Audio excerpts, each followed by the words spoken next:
Narration के basic rules के part number 2 के इस वीडियो लेक्चर में आज आपका एक बार फिर स्वागत है।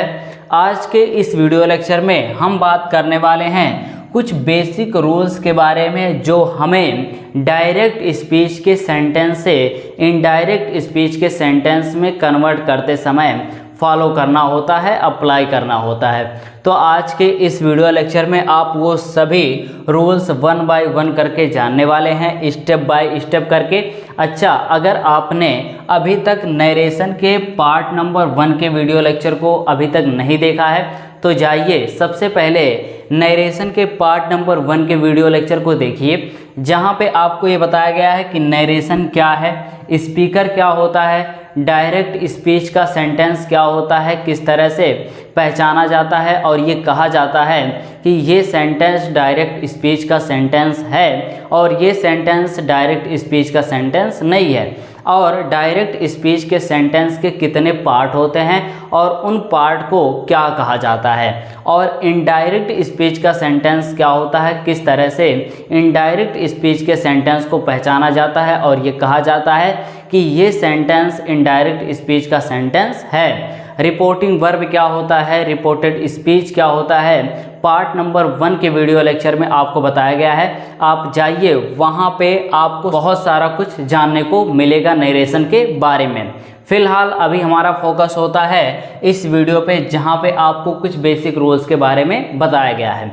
यहाँ पे देखिए, सबसे पहले मैं आपको ये बता देना चाहता हूँ कि किस तरह से आप पहचानते हैं कि ये सेंटेंस डायरेक्ट स्पीच का सेंटेंस है और डायरेक्ट स्पीच के सेंटेंस के कितने पार्ट होते हैं। तो यहाँ पे देखिए, आपके सामने 2 सेंटेंस लिखा गया है। पहला सेंटेंस क्या है, Sita said comma double inverted comma I am waiting for you.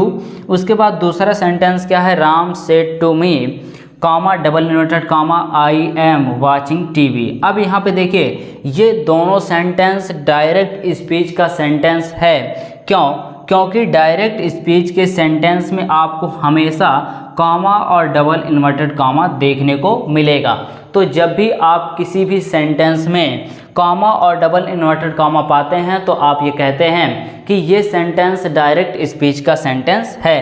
ठीक इसी तरह से यहाँ पे भी देखिए, कॉमा और डबल इन्वर्टेड कॉमा है, तो ये भी सेंटेंस क्या है, डायरेक्ट स्पीच का सेंटेंस है। अब यहाँ पे देखिए, डायरेक्ट स्पीच के सेंटेंस के 2 पार्ट होते हैं। पहला पार्ट ये और दूसरा पार्ट ये। यहाँ पे देखिए, पहला पार्ट क्या, जो कॉमा के पहले होता है उसको क्या कहा जाता है, उसको रिपोर्टिंग वर्ब कहा जाता है, रिपोर्टिंग वर्ब कहा जाता है। और जो डबल इन्वर्टेड कॉमा के अंदर होता है उसको क्या कहा जाता है, उसको कहा जाता है रिपोर्टेड स्पीच, रिपोर्टेड स्पीच। तो यहाँ पे देखिए, ये वाला पार्ट जो है उसको क्या कहा जाता है, रिपोर्टिंग वर्ब, और ये वाला जो पार्ट है इसको क्या कहा जाता है, रिपोर्टेड स्पीच। जो डबल इन्वर्टेड कॉमा के अंदर है उसको रिपोर्टेड स्पीच, और जो कॉमा के पहले है उसको क्या, रिपोर्टिंग वर्ब। तो यहाँ पे मैंने आपको बताया कि क्या पहचान होता है, किस तरह से आप पहचान सकते हैं और ये कहते हैं कि ये डायरेक्ट स्पीच का सेंटेंस है और कितने पार्ट होते हैं डायरेक्ट स्पीच के सेंटेंस में। यहाँ पे मैंने आपको नाम भी बताया कि क्या नाम होता है उनके पार्ट का। जो पार्ट है डायरेक्ट स्पीच के सेंटेंस का, पहला रिपोर्टिंग वर्ब और दूसरा रिपोर्टेड स्पीच। अब हम बात करते हैं कि किस तरह से हम ये जो डायरेक्ट स्पीच का सेंटेंस लिखा गया है इसको हम इनडायरेक्ट स्पीच के सेंटेंस में कन्वर्ट करेंगे। 1 बाय 1 करके मैं आपको बताऊंगा, स्टेप बाय स्टेप करके आप क्या करिए, सीखिए इस चीज़ को। यहाँ पे देखिए, सबसे पहले आप क्या करेंगे, आप ये देखेंगे कि रिपोर्टिंग वर्ब में जो आ रहा है वो क्या है, से टू है या सेज टू है या सेड टू है।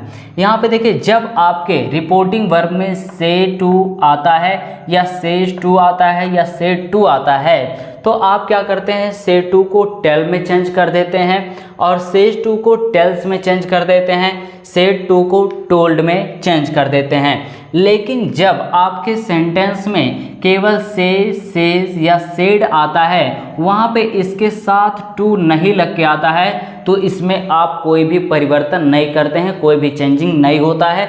यहाँ पे इसके वजह से लिखा गया है नो चेंजिंग। जब भी आपके रिपोर्टिंग वर्ब में क्या आएगा, सेड टू आएगा, सेज टू आएगा, सेड टू आएगा, तो आप इसके अकॉर्डिंग चेंज करेंगे।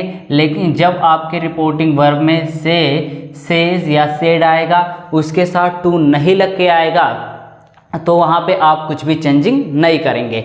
ये स्टेप नंबर 1 है। हम क्या करते हैं कि स्टेप को जानते हुए हम डायरेक्ट स्पीच के सेंटेंस को इनडायरेक्ट स्पीच के सेंटेंस में कन्वर्ट करते हैं जो लिखा गया है।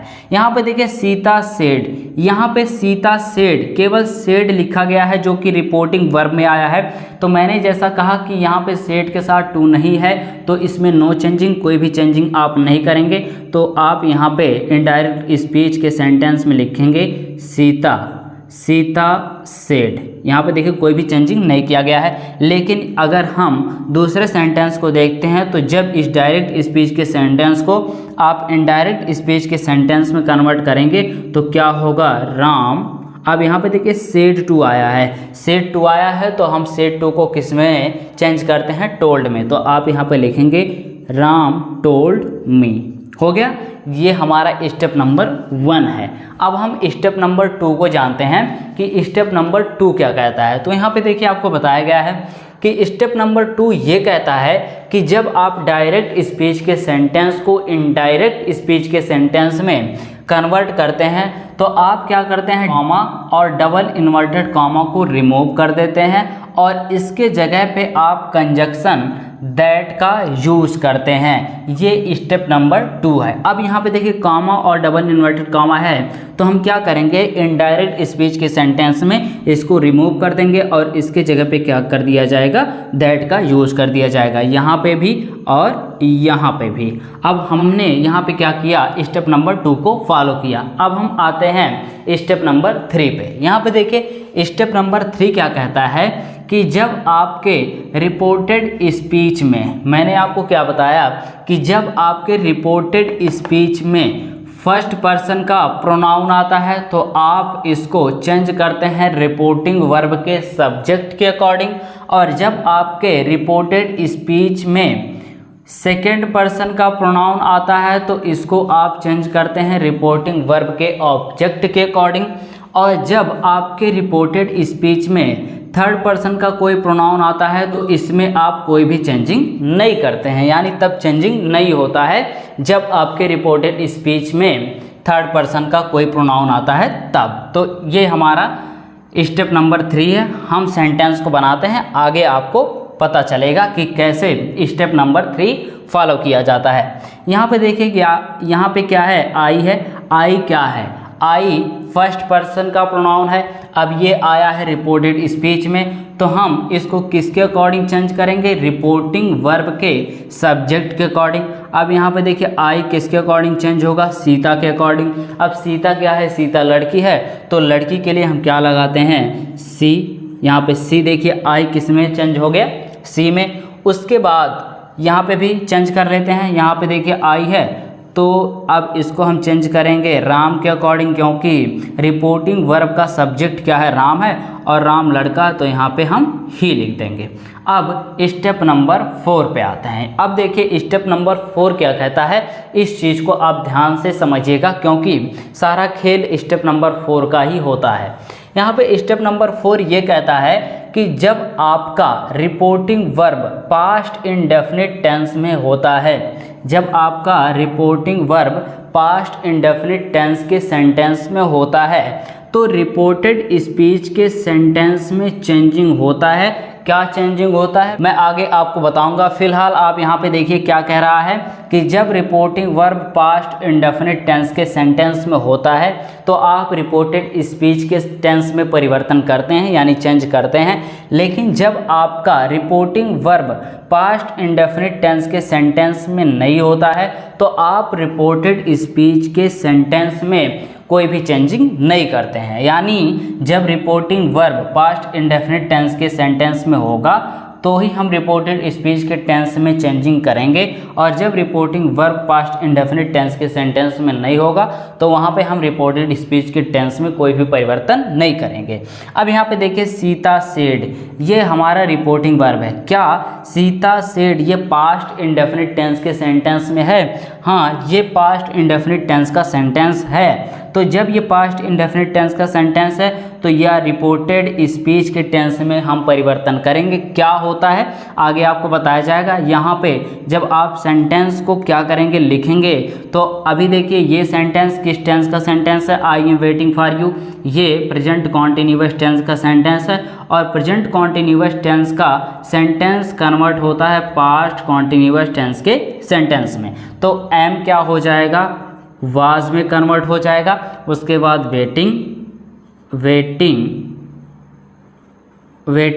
फॉर, अब यहाँ पे देखिए यू आया है। यू क्या है, ये सेकेंड पर्सन का प्रोनाउन है। अब सेकेंड पर्सन का प्रोनाउन किसके अकॉर्डिंग चेंज होगा, ऑब्जेक्ट के अकॉर्डिंग। अब यहाँ पे देखिए ऑब्जेक्ट कुछ नहीं है तो यहाँ पे हम क्या कर देंगे, यू का ही यूज़ कर देंगे, तो यहाँ पे सेंटेंस क्या हो जाएगा, कंप्लीट हो जाएगा। अब ये डायरेक्ट स्पीच का सेंटेंस और ये इनडायरेक्ट स्पीच का सेंटेंस बहुत ही आसानी के साथ चेंज हो गया। यहाँ पे भी इस तरह से लिखेंगे तो ये हो जाएगा वाज, उसके बाद वाचिंग टीवी।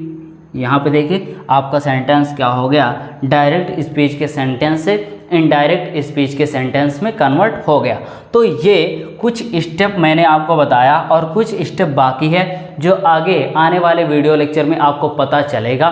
टोटल कितने स्टेप होते हैं, 8 स्टेप्स होते हैं जो मैं अभी आपको नहीं बता पाया। आगे आने वाले वीडियो लेक्चर में आपको बताऊंगा कि वो 3 स्टेप्स क्या होते हैं। यहाँ पे देखिए 5 स्टेप्स के बारे में आपको पता चला। ये 5 स्टेप्स क्या हैं, डायरेक्ट स्पीच के सेंटेंस से इनडायरेक्ट स्पीच के सेंटेंस में कन्वर्ट करने के रूल हैं। आप क्या करेंगे, जब स्टेप बाय स्टेप रूल को फॉलो करेंगे, इम्प्लीमेंट करेंगे, तो आपका सेंटेंस बहुत ही आसानी के साथ डायरेक्ट से इनडायरेक्ट स्पीच के सेंटेंस में कन्वर्ट होता चला जाएगा।